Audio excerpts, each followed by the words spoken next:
What's good, everybody? What's up, man? This is Stephen Qualls II. I'm here with my lovely co-host. Ashley Wright the second. Oh, I'm sorry. We are back for another episode of the Wright Quality. And man, there really, truly, honestly, is only one thing to talk about on this episode. It kind of perfectly describes the lay of the land of the league right now. To be completely honest. But yeah, the blockbuster trade that sent James Harden to reunite with Kevin Durant, and also Kyrie Irving. So there's a lot, we both have to say, but I'll let you go first. What are just your general thoughts on the trade? We all knew Harden wanted out of Houston, that it was more than likely going to happen this season. We knew Brooklyn was always an option. I didn't think Brooklyn would happen. I honestly thought Philly was more than likely going to happen. But man, what are your thoughts on it? What do you think this means for not only the league, but what do you think this means for their careers, specifically those three players? Honestly, for James, this is a position that he put himself in, and now he has to win more than ever. I think title or bust, surely for James Harden. You wanted this to happen. It happened. Now put in the work and show us why you wanted it to happen so bad. If you don't win a title in Brooklyn with surrounded by two superstars, and we're not talking about, yeah, he's been surrounded by two superstars before, but that was before those superstars came into their own. Wow. That was pre-MVP Russ, pre-MVP Harden. So now you're with a Kyrie that has won a championship before. You're with a KD that's won a championship before and won MVPs before. So Harden, you need to do what you got to do because you yourself are an MVP caliber player. If you don't win, this is a bust. And that's just that on that. As far as Houston goes, I really think they did a good job in the trade. They have X amount of first round picks. They picked up Victor Oladipo by trading Karis LeVert. I think pairing Victor Oladipo with John Wall, we were talking about this, that backcourt is scary. That's a good backcourt. I like that backcourt. And yeah, I think Houston did a good job. But as far as James Harden, win a championship. Yeah, brother, he gotta win. It's as simple as that. The story of James Harden, there are a lot of players who have a lot of interesting story arcs. I don't want to say legacies just yet. I mean, it's getting there. There's a lot of players that have a lot of interesting story arcs as far as their careers. When you talk about James Harden, we're talking about somebody who, I believe he won Six Man of the Year, didn't he? I believe so. I believe he won Six Man of the Year. I would have to fact check that. But I believe he won Six Man of the Year. If he did not, he was still one of the most lethal six men the league has ever seen on a team with, as you spoke to before, Kevin Durant and Russell Westbrook. And that Thunder team, I mean, people may have forgot, but that Thunder team most certainly did go to the finals. And that Thunder team most certainly was challenging a lot of teams in the West in that span before Harden eventually left, and then before KD eventually left. And so you look at that and you look at Harden leaving. My biggest thing with Harden has always been, you left OKC, I feel like, not on the worst terms, but your last outing and viewing of you in the OKC jersey is it's just not great. You didn't show up in the finals. You weren't the six man that they needed. I really feel like he would have been a huge game changer in that series, and he was nowhere to be found. So you go to Houston, you pretty much prove everything that we all kind of knew already as fans. We knew you could go out and get 30 if the ball was in your hands, the entire game. So that really wasn't much of a surprise. But you go to Houston, and then you've heard sports announcers say it all week. They gave you James Harden. You wanted a big. I mean, not James Harden. They gave you Dwight Howard. You wanted a big. Nothing happens there. That doesn't work out. Then, okay, you need a point guard. Take the ball out your hands. Release some pressure. They give you Chris Paul. And that team, for those 2 years, I don't know if you could have got any closer. You had a game 7 in Houston. I don't know if you could have got any closer to getting the championship. I think that Houston team has a very solid chance at beating the Cavaliers. Like, I mean, some people say, like, oh, in game 7, Chris Brown. Chris Paul wasn't on the floor for that game 7 in Houston against the Warriors. He wasn't. But if you're James Harden, Chris Paul doesn't need to be on that floor in the game 7. I'm sorry. If you're James Harden, if you're the man who you've been showing yourself to be an entire season, can drop points at will and have seemingly been unstoppable, there's no way you can lose that game in your house, game 7. There's no way. I understand the team that you're going up against. I get it. Some got to shake. And it's not like you played great and the team played trash. You didn't play great at all. So I feel like James has that hanging over his head, and I think that speaks to the task that Steve Nash has, because how how do you make those three work? And KD is not the issue. I would hope everybody's pretty much up on this, but KD is not going to be the problem. I don't know how Kyrie and James Harden exist. And by saying that, I mean, could they play off the ball? Sure. But how effective can both be when they have to go stretches of time and the ball is not in their hands? We have I not seen them have to do that. I think Kyrie will have to play more of a traditional point guard role with this team. Um, Definitely difficult for him, I feel like. I don't know. Kyrie, honestly, lately, especially with missing the games that he's missed and, not really communicating with his team, he's really giving diva vibes. And I don't know if he'll want to take that traditional point guard role, because that's what essentially the Celtics needed him to be, because they had scoring from ju- um, Jason Tatum and Jaylen Brown. And it just seemed increasingly difficult for Kyrie to really, I don't want to say take the back burner, because that was his team. He was supposed to lead that team, but really just like cut down on his amount of shots in order for the people around him to thrive. And that's definitely what he's going to have to do in Brooklyn, because it doesn't get any better with James Harden and Kevin Durant and the amount of shots that they're expected to take. You know what I mean? Most definitely. I think the biggest problem is, first of all, let's touch on Kevin Durant for a second. Because honestly, here's the thing. As much I will always hate the move to go to state. I will always hate that. I will always say that it is a horrible move. I don't think he should have done it for the sole purpose of he had the power to really go wherever he wanted and have his own team.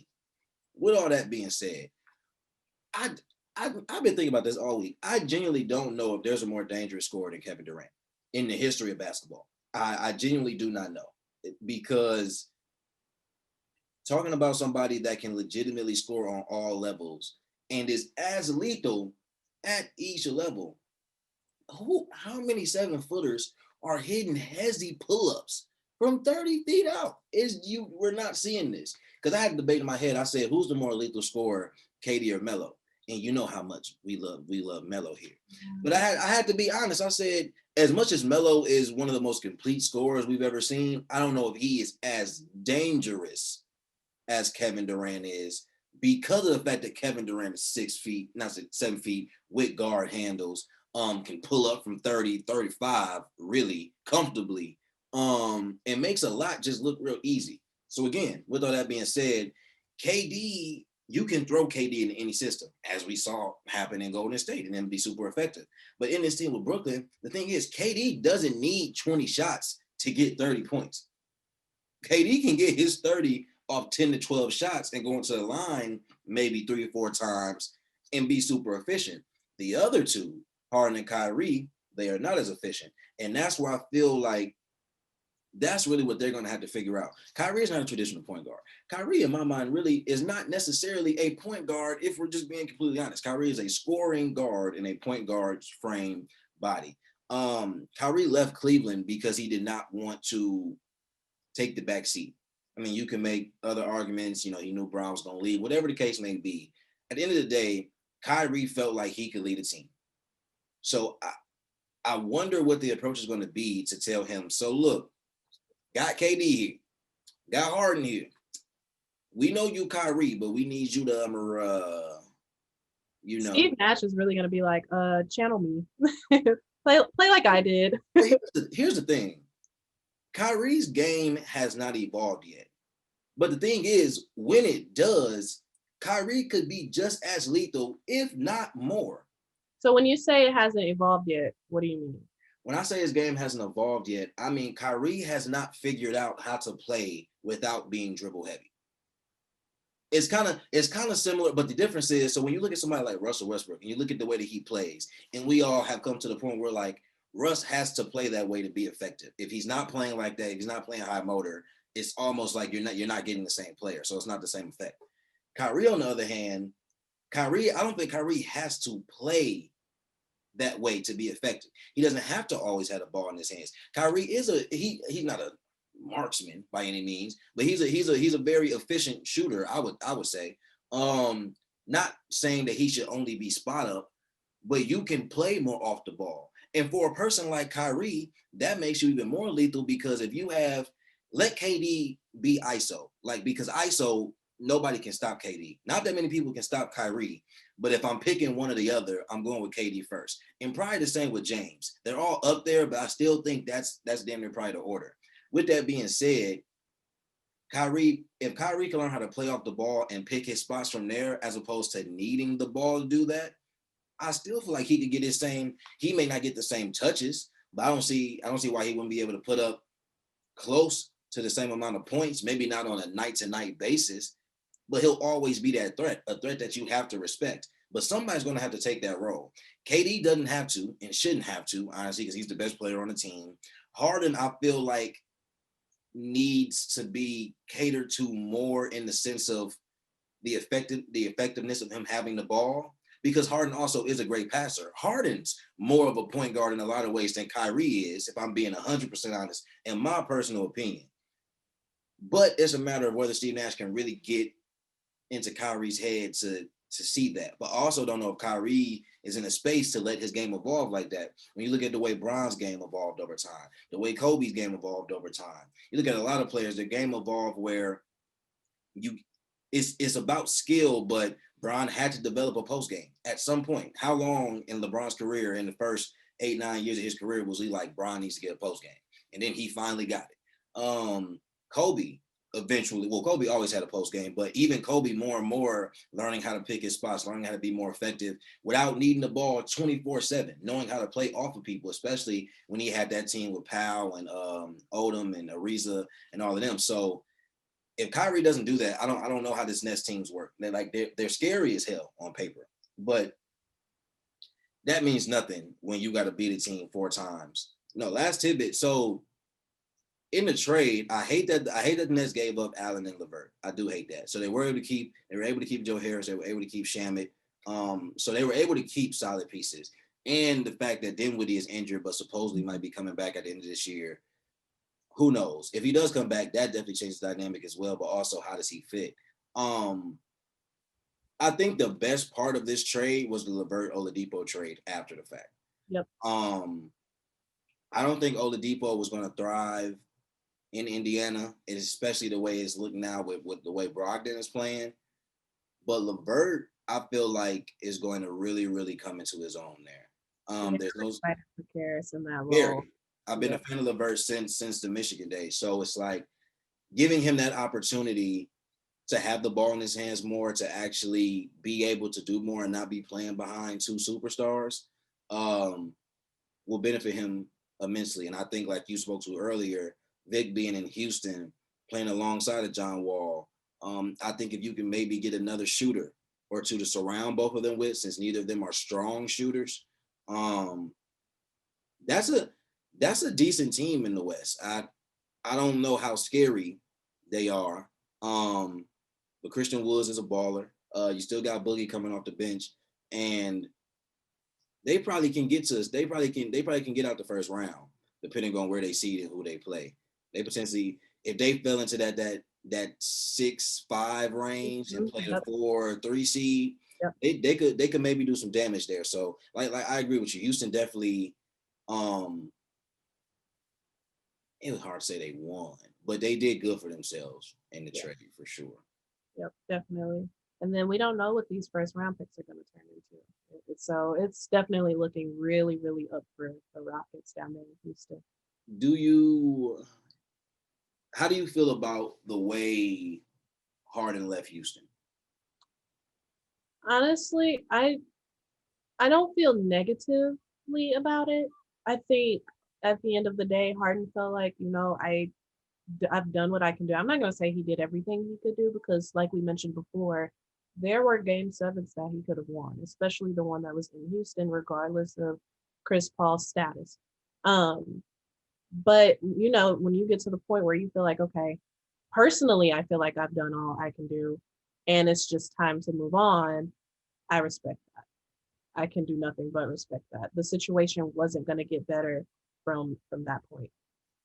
What how do you feel about John Wall's comments and Boogie's comments in terms of there being disrespect or in terms of them feeling like James pretty much quit on them the minute he got there or came back to training camp or what have you?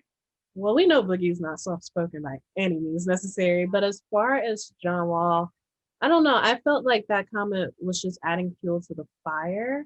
Mm-hmm. Um, from the outside looking in, I think fans could have kind of suspected that James Harden was acting like, the typical superstar that, these big names, I guess, kind of act like, kind of the negative connotation that follows being an NBA superstar. But I don't think it was up to John Wall to have to, vocalize what was going on in the locker room. Because if anything, you're making it worse. If there was a chance at James saying, you know what, okay, I'm gonna give it another go, you kind of killed it by saying that at the podium. But James also kind of opened that door when he said, "We can't do it. I don't think we can win." Yeah, I think this is really interesting though, because all three of them are in completely different phases in their career. I don't have a problem per se with what Harden said. Did he have to say it? No, but you got to think this is James Harden, what, 11th, 12th year in the league? Yeah, so he was drafted in '09. So this is what, his 11th, 12th year in the league. Mhm. And then when you think about it, he's been to a finals, lost. Then he's been to he's been to Western Conference Finals or the semifinals multiple times and lost to arguably, the greatest team ever assembled in NBA history. Um, he wants to win a championship. And he's also very much aware, more so than John Wall and Boogie in this situation, from a playing standpoint, because Boogie was on the Warriors, but I mean, he barely played. So nonetheless, Harden knows, like, Harden knows his window is closing. And Mhm. two, he knows, like, we're not going to win it in Houston. And he wants to win titles. So I don't have a problem with it because I get where Harden is coming from. But I also get where John Wall and Boogie are coming from. John Wall's coming off an injury. Boogie's coming off injury for the first time in probably the last 4 years. For both of them, they're healthy, Mhm. and feeling good and actually seem to be staying healthy. So they're excited about just being out there again, just, finding a team, finding another home and making it happen. And I honestly think Houston should have just went this route from jump and moved Harden before the season anyway. So Yeah. you can focus on, okay, you got John Wall, you got Boogie. What team are you building around that? So I think that I But think to me, this like makes in sense. John Wall's comment, he was like, "You ready to jump off the boat after 9 games?" Blah blah blah. To me, like that came off as a little bit complacent because it's like, is that the mindset you had when you stayed in Washington all those years and y'all were losing after 9 games? Like, That's actually a very interesting point. And to add to that, for Harden, it's not 9 games. And I think that's what they have to try to just understand. Like, actually, it's like not just all this season for Mhm. him. Like, he's been with this organization for the last eight, 9 years. So it's not just about this situation was already happening before y'all got here, before they signed Boogie, before they traded for you. This was already in shambles. So the 9 games thing, like, everybody knew Harden coming back wasn't this. He did not want to be here. He pretty much made that clear. He didn't want to be in Houston. It didn't matter who they traded for or whatever. He didn't want to be in Houston. It wasn't gonna happen. So I hope that this isn't something that's ongoing. I hope them two just really start focusing on, like, okay, what is this Houston team going to look like now. Because as I said before, they still have pieces. You have Christian Wood, who, like I said, has been balling this season. You have Boogie. You have John Wall. You have Oladipo. You have PJ Tucker. You have who's still over there? I don't know who else they got over there, but Eric y'all have Eric Gordon. Y'all have enough. Y'all have enough pieces to do something, even in a very competitive West. So I was just focused on that. But yeah, that trade shook up the league. The league. That trade shook up the league in more than one way. And it'll be kind of interesting to see the domino effect, because not only is the trade going to affect Brooklyn, and what they need to do, but how all these other teams kind of respond, how they come at Brooklyn, etc. So I think the league just got that much more spicier, to say the least. And we still have time for the trade deadline, so there may be some other teams that make some moves to kind of, obviously ain't no move going to match what Brooklyn did, but to give them a little bit more firepower or to set themselves up a little bit more to be a competitor to them, conference, disregarded. But yeah, switching to the NFL, but staying in Houston. Deshaun Watson, we've been hearing this developing story for the past couple of weeks, but I think it's more clear than ever now that he wants out of Houston. And he's being encouraged to get out of Houston. Your thoughts on that? Like, how bad is your franchise when players are encouraging other players to leave? And then former players and Andre Johnson encouraging current players to leave. Like, and then former players who are still in the NFL and DeAndre Hopkins backing Andre Johnson's comments for you to leave. Like, I just don't get it. What is going on in Houston? How bad is that franchise? And to me, I think Deshaun Watson is doing what's best for him. I know that's kind of been the theme. Maybe that's the title of this episode. What's best for you? I don't know. But Deshaun Watson is definitely doing what's best for him in asking to leave, because in the NFL, your window is much shorter. This is a very, very much contact sport. And Deshaun Watson is obviously a talent that we've been able to enjoy for the past couple of seasons. And that's a talent that can very much be holding the Lombardi trophy at the end of the season. And he needs to get himself out of Houston in order to do that. If the man don't want to be there, the man don't want to be there. And keeping him there, essentially against his will or through contract, ain't gonna do nothing for your team. Ain't gonna do nothing for team morale. Ain't gonna do nothing for y'all, because it's at some point, as coaches and people in the organization, y'all job's gonna be up for grab at some point that the team is bad. So generally they're gonna have to bite that bullet and just let them go. I mean, there's gonna be QBs available. Mm-hmm. People get rid of QBs all the time. So just trying to start over, figure out what's next. Yeah, the divisional round. By the time this is airing, it would have passed. But so this past weekend, it would have been Green Bay taking on the LA Rams. Would have had Tampa Bay taking on New Orleans, Bills and Ravens, and then also Chiefs and Browns. Do you have a favorite matchup from this weekend that you're obviously that we're looking to watch now? But yeah. I am excited for the Chiefs and Browns. I like the fact that OBJ tweeted, "Don't be surprised if the Browns win," basically, and Patrick Mahomes actually liked that tweet. So both teams are coming in with a chip on their shoulders. It's going to be super physical, and I am excited for this matchup. I cannot wait to see how this pans out. Yeah, I think that is probably, for me, it's probably the first. I think because after watching some shows and doing some research, I didn't realize how, for lack of a better word, mid Kansas City looked as the season was ending. Just in terms of they weren't blowing people out, they weren't necessarily winning convincingly. So although they have a really good record and had to bye, they were kind of barely getting out of games come the end of the season. And now, they've been off for, or at least their starters have been off for 2-3 weeks at this point. And we all know that sometimes rust can play a factor, in these games. So it'll be really interesting to see how how long it takes KC to get going. We know they're a team that doesn't always start off hot, but if the Browns come out like they did against the Steelers, we're going to be in for a game because these can both of these are, well, we know the Chiefs can be high powered, but the Browns can be high powered as we've seen. So I think that'll probably be the game of the weekend, to be completely honest. I know a lot of people are talking about Brady and Breeze and as a nostalgic kind of old man matchup. Yeah. I think it's gonna be cool to see. I mean, all the games are gonna be good, but I think outside of I hope the Packers win. Rams are definitely going to be a tough out, like no doubt about that.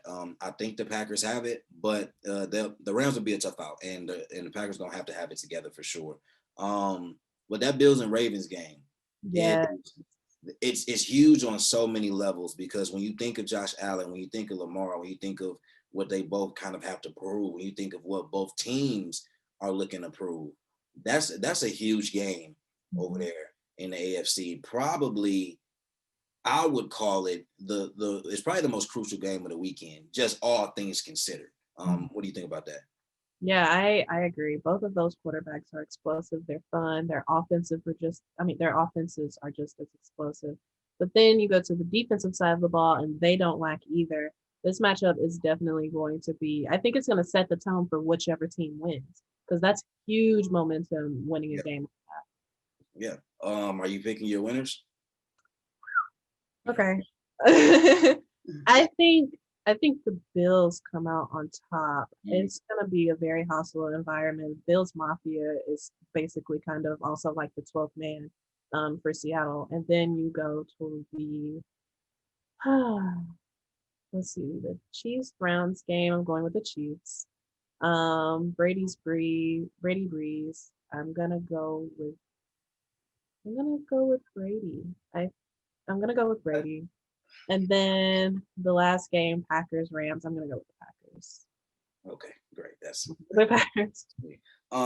yeah, no, I'm taking the Packers. Like I said, I think I'm going with Brady as well. Breeze just kind of scares me with these ribs. I ain't gonna lie. Yeah, I exactly. don't because it just seemed like one hit and it could all go left real fast. I don't like And that that. defensive line is even the defense itself, regardless, is just relentless. So Yeah, I don't like that at all. But no, I think Brady prevails. I think Brady is kind of on a I think the year that LeBron had last year in the league or what it was scripted out to be, I think that's what Brady is doing in NFL right now. Like this like washed king kind of season. Like I feel like that's what Brady's still trying to prove like, yeah, I'm not New England. Like, yeah, y'all thought I was washed, but I still got it. So I think Brady's gonna inch it out there. Um I can't really pick a winner with Bills and Ravens. I don't know. If the Bills do win and the Ravens lose again this year, I don't think that like Lamar needs to be put under a microscope or anything, but they're gonna eventually start blowing that team up. If they don't win this year, because that would be 2 years in a row that they lost before getting to the conference championship.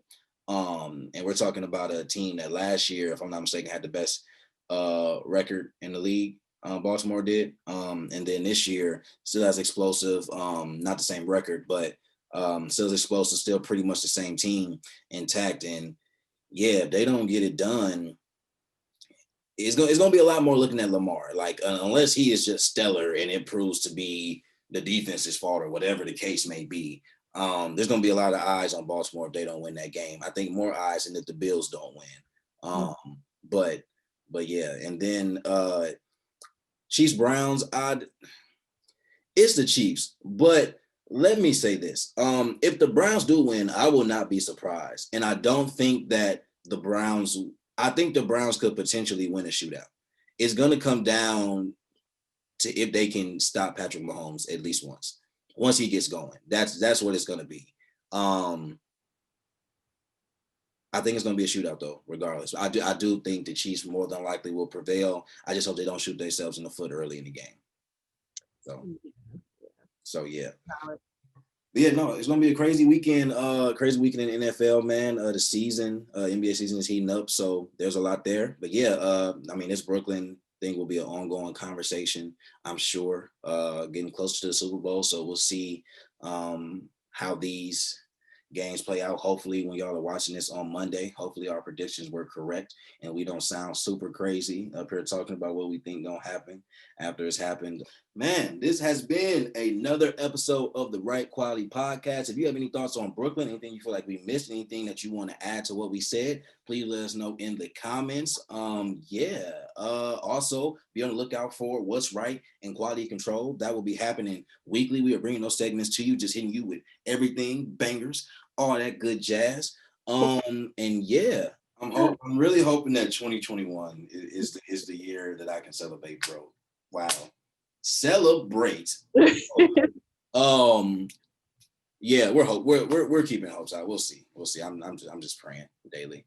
But yes, anyway, until next time, hit us up on social media with anything else. Other than that, we will see y'all next Monday. So until then, peace.